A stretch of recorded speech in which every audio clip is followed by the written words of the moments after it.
দেখতে পাচ্ছেন একেবারে আইএসএফ এর প্রতিনিধিরা একেবারে সিজিও কমপ্লেক্সের সামনে একেবারে নিজাম প্যালেসের সামনে চলে এসেছেন, সেই ছবি দেখতে পাচ্ছেন পুলিশের মধ্যে।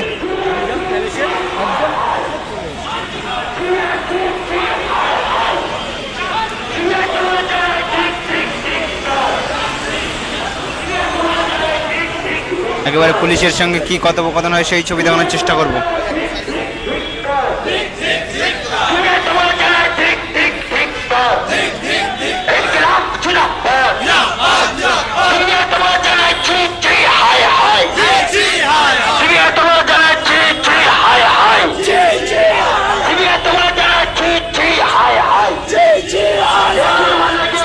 স্লোগানিং এর মাধ্যমে পাঠিয়ে দেব, আবার যখন আসবে আমরা স্লোগানিং এর মাধ্যমে রিসিভ করবো। ইনকিলাবো ইনকিলাবো জিন্দাবাদ, ইনকিলাবো ইনকিলাবো জিন্দাবাদ, জাস্টিস ফর ঠিকার, জাস্টিস ফর ঠিকার,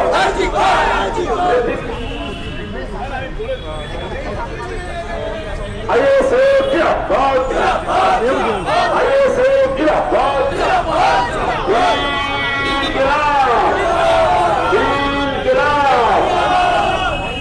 আমরা প্রত্যেকে রাস্তার উপরে শান্তিপূর্ণ ভাবে বসবো এবং যারা লুটপাট করতে গেছেন আপনাদের উদ্দেশ্যে বলছি, প্রত্যেকে পুলিশ আমাদের দাঁড়ানোর জায়গা করে দিয়েছে, আমরা সেখানেই দাঁড়াবো, তার বাইরে আমরা কেউ যাবো না। আজকে ইন্ডিয়ান সেকুলার ফ্রন্টের নেতৃত্ব তাদেরকে আজকের রাস্তায় নামতে হলো কেন? আমাদের বল, আমাদের এই বাংলার ঐতিহ্যপূর্ণ একটি হসপিটাল, সেখানে কর্মরত ছিলেন। সেই বনকে যেভাবে হত্যা করা হলো, যেভাবে মার্ডার করা হলো, তার বাবা মা আজও পর্যন্ত চোখের পানি ফেলছেন। চোখের জল মোছাবার মতো তার বাড়িতে কেউ নেই। তারা আশায় বুক বেঁধেছিলেন যে আমার মেয়ের বিচারটা সঠিক হবে, এটা তারা আশায় বুক বেঁধেছিলেন। কিন্তু আমরা কি লক্ষ্য করলাম? আজকে এই রাজ্যের প্রশাসন এবং সিবিআই কোর্ট থেকে শুরু করে যেভাবে এই বনের বিচারটা হলো না, যেভাবে নাটকটা আমরা দেখলাম, এটা বাংলার মানুষ এবং সেই পরিবার আজকে পরিষ্কার হয়ে গেল। কেস চলে গেল পুলিশের হাতে, পুলিশের হাত থেকে সেই কেস চলে গেল সিবিআই এর হাতে। আমরা লক্ষ্য করে দেখলাম এই আরজি করের কেসটা নিয়ে আমার রাজ্যের দিদিমণি সুপ্রিম কোর্টে মামলাটা যখন চলছে, তখন সেখানে একজন বড় লয়ারকে ফিট করে দিলেন। আবার এই আরজি করে আমার বনের বিচারের দাবিতে তিনি আবার রাস্তায় নামলেন। কত সুন্দর নাটক চলছে। একদিকে যারা দোষী তাদেরকে বাঁচাবার জন্য উকিল নিযুক্ত করা হচ্ছে, আবার এই বনের পক্ষ নিয়ে রাজপথে নেমে আন্দোলন করা হচ্ছে। এ কোন ধরনের নাটক? এ কোন রাজ্যে আমরা বসবাস করছি? এটা আজকের আমাদের ভাবার সময় এসে গেছে। আজকের আমরা লক্ষ্য করে দেখলাম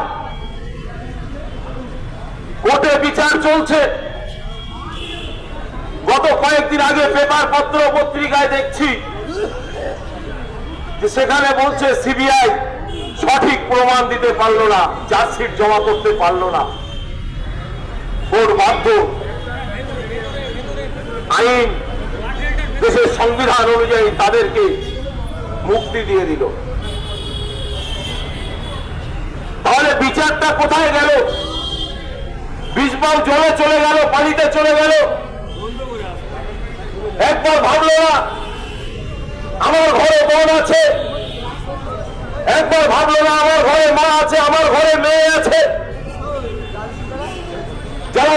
তাদেরকে আড়াল করা হচ্ছে আমাদের মনে হচ্ছে। কেন, কি জন্য আড়াল করা হচ্ছে এটা আমাদেরও জানা দরকার। তাই আজকে আমরা এই সিজিও কমপ্লেক্স, আজকে এই ডেপুটেশনের ব্যবস্থা আমরা করেছি। নিজাম প্যালেসে এসেছি, সিবিআই দপ্তরে ডেপুটেশন দিতে। আপনাদের বলবো, অনেক পথ আপনারা পায়ে হেঁটে অতিক্রম করেছেন, আর কিছুক্ষণ সময় ধৈর্য ধরুন, ডেপুটেশন দিয়ে আসবেন। তারপরে আমরা আমাদের ডেপুটেশন দেওয়ার নেতৃত্বদের কথা শুনেই আমরা আমাদের প্রোগ্রামের কাজ সমাপ্তি করব। এখন আপনাদের সামনে বক্তব্য রাখবেন ইন্ডিয়ান সেকুলার ফ্রন্টের উত্তর 24 পরগনা জেলার যুগ্ম সম্পাদক মুসা কালিম ভাই। আমি আরো ঠিক করে নিচ্ছি, তোমার পরে আমার কাজ করবো।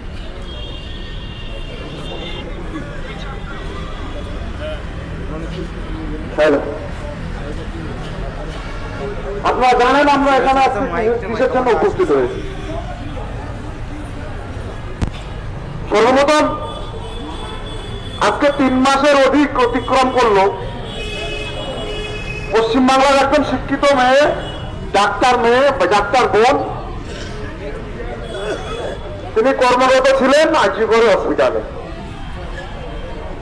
সেই হসপিটালেরই স্টাফ, হসপিটালেরই পরিচালক, তার নেতৃত্বে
আচ্ছা।